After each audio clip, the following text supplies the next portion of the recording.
مدنی مذاکرہ فرما رہے تھے. مدنی مذاکرے کے دوران کوئی بات نکلی تو امیر علیہ السلام فرمایا کہ میں جب اپنے کمرے سے باہر نکلتا ہوں مدنی مذاکرے میں آنے کے لیے تو میں کچھ پڑھ رہا ہوتا ہوں. آپ لوگ سمجھتے ہیں کہ میں کوئی وظیفہ پڑھ رہا ہوتا ہوں. ایسا نہیں ہے، بلکہ جو بھی میرے سامنے آتا ہے نا میں دعا کرتا ہوں یا اللہ اس کو بخش دے، یا اللہ اس کو بخش دے.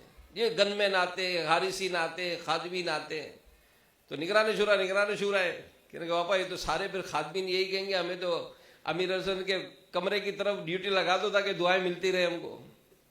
تو کہا کہ جب یہ دعاؤں دیکھ کر میں آگے بڑھتا ہوں تو پھر میں خیال کرتا ہوں کہ یا اللہ فیضان مدینہ کے جتنے بھی خادمین ہیں نا سب کی بخشش فرما دے.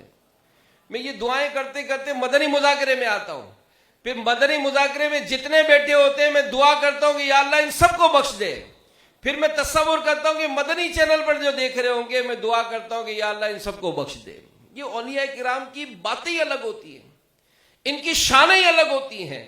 بات صرف یہ ہوتی ہے کہ ہمارے دل میں عقیدت کتنی ہے، ہمارے دل میں محبت کتنی ہے. بادشاہ عالمگیر رحمت اللہ تعالیٰ علیہ خواجہ غریب نواز رحمت اللہ تعالیٰ علیہ کے دربار پر حاضر ہوئے. ایک نابینا شخص کو دیکھا، مزار شریف کے سین میں کھڑا ہو کر آوازیں لگا رہا ہے، اے خواجہ آنکھیں دے دے، یا خواجہ آنکھیں دے دے. بادشاہ اس کے پاس گئے اور اس سے پوچھا کہ بابا کتنے عرصے سے آنکھیں مانگ رہے ہو؟ تو نابینا فقیر کہنے لگا عرصہ ہو گیا، یہی بات صدا لگا رہا ہوں، خواجہ آنکھیں دے دے، خواجہ آنکھیں دے دے، مگر آنکھ ہی نہیں ملتی ہے. کہ اچھا.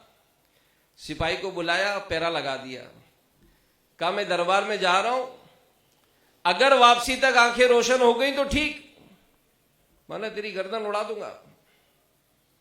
یہ کہہ کر بادشاہ تو چلے گئے، سپاہی کو کھڑا کر دیا.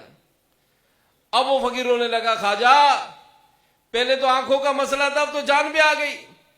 روتا رہا.